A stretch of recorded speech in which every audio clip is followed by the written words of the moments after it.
Ministry of railway অৰ্থাৎ railway recruitment বৰ্ডৰ তৰফৰ পৰা টোটেল 368টা 368টা ছেকশ্যন কণ্ট্ৰলাৰৰ পদ মুকলি হৈছে। এই পদসমূহৰ বিষয়ে সবিশেষ জনোৱা হওক। টোটেল পদ মুকলি হৈছে 368টা। নৰ্থ ইষ্টৰ ক্ষেত্ৰত গুৱাহাটীৰ 16টা পদ মুকলি হৈছে। পে স্কেল থাকিব সপ্তম দৰমহা আয়োগৰ ভিত্তিত লেভেল 6ৰ চাকৰি, গতিকে দৰমহা হ'ব 35,400ৰ পৰা।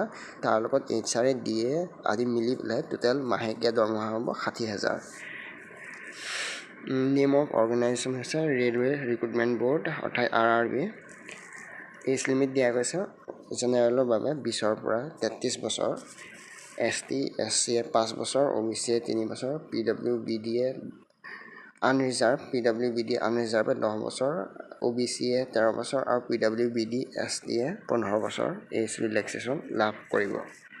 এডুকেশ্যনেল কোৱালিফিকেশ্যন বিচাৰিছে গ্ৰেজুৱেশ্যন যিকোনো ডিচিপ্লিনত থাকিলেই হ'ব, খালি গভৰ্ণমেণ্ট ৰিকগনাইজ ইউনিভাৰ্চিটি হ'ব লাগিব।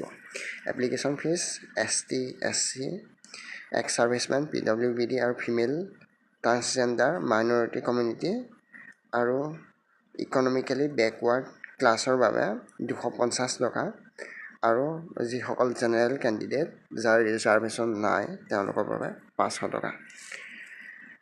এপ্লিকেশ্যনৰ লিংক আৰু এডভাৰটাইজমেণ্ট লিংক ডিছক্ৰিপশ্যনত থাকিব।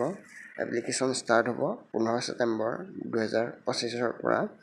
এপ্লিকেশ্যনৰ লাষ্ট ডেট থাকিব 14 অক্টোবৰ 2025লৈকে।